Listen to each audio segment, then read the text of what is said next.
Ahmedabad bomb blast मामले में मौलाना अरशद मदनी ने ट्वीट किया। बम ब्लास्ट मामले में कोर्ट के फैसले को चुनौती देंगे अरशद मदनी। विशेष अदालत का फैसला अविश्वसनीय है। मौलाना अरशद की तरफ से ट्वीट कर कहा गया, हम सजा के खिलाफ हाईकोर्ट जाएंगे। ये बता दें आपका, मौलाना अरशद ने कहा है कि जो फैसला सामने निकल के आया है ब्लास्ट को लेकर, उसको लेकर अब वो हाईकोर्ट का रुख करेंगे। अहमदाबाद बम ब्लास्ट मामले में कल ही यहां पर फांसी की सजा सुनाई गई है 38 लोगों को, 38 आरोपियों को। इस पूरे मामले को लेकर अब हाईकोर्ट जाने के बाद यहां पर मौलाना अरशद ने कर दिया, एक ट्वीट के जरिए उन्होंने जानकारी दी है और अविश्वसनीय इसे बताया है। लखनऊ से बड़ी जानकारी इस वक्त हम आपको दे रहे हैं। अहमदाबाद बम ब्लास्ट मामले में मौलाना अरशद मदनी ने एक ट्वीट किया है, बम ब्लास्ट मामले में कोर्ट के फैसले को चुनौती देंगे अरशद मदनी। विशेष अदालत का फैसला अविश्वसनीय है, ये उन्होंने कहा है। मौलाना अरशद, हम सजा के खिलाफ हाईकोर्ट जाएंगे। पर हम ये भी समझ रहे हैं कि इनके अंदर भी जमीयत उलमा इंशाअल्लाह आखिरी हद तक केस को लड़ती रहेगी और जो भी खिदमत की जा सकती है और जिस तरह बड़े से बड़े वकीलों की खिदमत हाई कोर्ट में और सुप्रीम कोर्ट में ली जा सकती है, ली जाएगी। और हमें ये तवक्को है कि जिस तरह हमें सुप्रीम कोर्ट से बड़ी बड़ी मददें मिलती रही हैं और अक्षरधाम मंदिर के सिलसिले में हमें मदद मिली है, इसी तरीके पर इंशाअल्लाह इन मज़लूमीन के सिलसिले के अंदर भी हमें मदद मिलेगी और अल्लाह चाहेगा तो ये बाइज्जत बरी हो। तो क्या ये आतंक को अरशद मदनी का समर्थन है इस तरीके से इसे देखा जाए, क्योंकि अविश्वसनीय इस पूरे फैसले को बताया। 15 साल का समय यहां पर इंसाफ के लिए बीता और जब इंसाफ सामने आया, यानी कि जब फैसला सुनाया गया, तो इस तरीके से मौलाना अरशद का बयान सामने निकल के आ रहा है। मोहसिन रजा मंत्री साहब इस वक्त हमारे साथ जुड़ चुके हैं। मोहसिन जी, बहुत स्वागत आपका जी उत्तर प्रदेश उत्तराखंड पर। मोहसिन जी, मौलाना अरशद जी कह रहे हैं ये जो फैसला दिया गया है अहमदाबाद मामले में, ब्लास्ट मामले में, एक तो ये अविश्वसनीय है और इसको चुनौती देंगे। अब हाईकोर्ट ये पूरा मामला लेकर जाएंगे, विश्वास नहीं हो रहा उन्हें इस पर?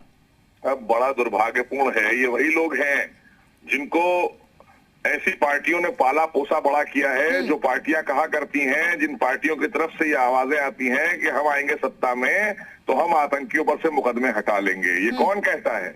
इसका जवाब तो समाजवादी पार्टी को देना चाहिए कि आपने जब इस तरह की चीजें कही हैं तभी इनके हौसले बढ़ रहे हैं। जो देश के दुश्मनों के लिए इतना ललायत हैं कि उनको हम कैसे बचा लें, और वो कांग्रेस जो आतंकियों को सजा देने पर रोया करती थी, उनको दिखाइए, ये देखें, पूरे देश देखे कि इस तरह के लोग भी आपके देश के अंदर हैं। हम बाहर के दुश्मनों से भी लड़ें और देश के अंदर बैठे हुए दुश्मनों से भी हमको सतर्क रहना होगा, इनसे भी बचना होगा कि जो आतंकियों को बचाने चल रहे हैं। हजारों लोग मारे गए, जिनकी जानें गई हैं हिंदुस्तान में, आतंकियों ने जिनको मार दिया, उन परिवारों से इनकी संवेदना नहीं है, इनकी आतंकियों से संवेदना है। ये बड़ा दुर्भाग्यपूर्ण है इस देश में, क्योंकि विपक्ष इसी की सियासत करता चला आया है, जिसका नतीजा ये है। ठीक, मोहसिन रजा साहब हमारे साथ जुड़े हुए हैं इस वक्त। अरशद, मौलाना अरशद जी भी हमारे साथ जुड़ चुके हैं। मौलाना जी, बहुत स्वागत आपका जी उत्तर प्रदेश उत्तराखंड पर। मौलाना साहब, क्यों आपको विश्वास नहीं हो रहा है? हाईकोर्ट जाने की आप बात तो कह रहे हैं, लेकिन विश्वास क्यों नहीं हो रहा है इस फैसले पर? ये तो बहुत हो चुका है, हम तो लड़ते रहे हैं। हाई कोर्ट, लोअर कोर्ट ने फांसी की सजा दे दी, उसके बाद गुजरात के हाई कोर्ट ने फांसी की सजा दे दी, सुप्रीम कोर्ट में आकर के वो बिल्कुल बाइज्जत बरी हो गए। ये एक तारीख है पीछे की, तो हम इस तारीख की बुनियाद के ऊपर आज भी ये समझ रहे हैं कि जिनको लोअर कोर्ट में, गुजरात के लोअर कोर्ट ने, कोई नई बात नहीं है, इनको फांसी की सजा दे दी है। मान लीजिए अगर हाई कोर्ट भी इनको फांसी की सजा दे देता है, तो जिस तरह पहले हो चुका है कि उन लोगों को आजाद कर दिया और बाइज्जत बरी किया है, तो हम ये समझते हैं कि वो भी सुप्रीम कोर्ट के अंदर बाइज्जत बरी हो सकते हैं। इसमें क्या बात है? ये तो तारीख है, जैसे पहले हुआ है आज भी हो सकता है। ठीक, तो मदनी साहब, आपको विश्वास है जो 38 लोग हैं जिनके खिलाफ फांसी की सजा का ऐलान हुआ, ये निर्दोष है? बिल्कुल, हम ये समझ रहे हैं कि निर्दोष है, इसलिए कि पहले साबित हो चुका है। हमने अक्षरधाम मंदिर के अंदर 11 आदमी थे, 7 आदमियों को हमने उसके अंदर देखा जो उनको फांसी की सजा दे दी गई, लोअर कोर्ट में भी, हाई कोर्ट में भी, लेकिन सुप्रीम कोर्ट के अंदर जाकर के वो सब बाइज्जत बरी हो गए। ठीक, मोहसिन जी, गलत तरीके से इन लोगों को फंसाया गया है। मदनी साहब तो कह रहे हैं कि वो निर्दोष है, जो फैसला दिया गया वो फैसला भी गलत है, इसलिए हाईकोर्ट जाने की बात कह रहे हैं। बहुत अफसोस हो रहा है मुझे उनकी बातें सुन के, वो बहुत वरिष्ठ है, मैं क्या कहूँ, लेकिन कम से कम इन्हें ये सब समझना चाहिए कि देश में पर्सन लॉ भी बनाया था इन लोगों ने, पर्सन लॉ भी चलाना चाहते थे, देश के कानून के बराबर से एक पैरेलल कानून भी चलाने वाले यही लोग हैं।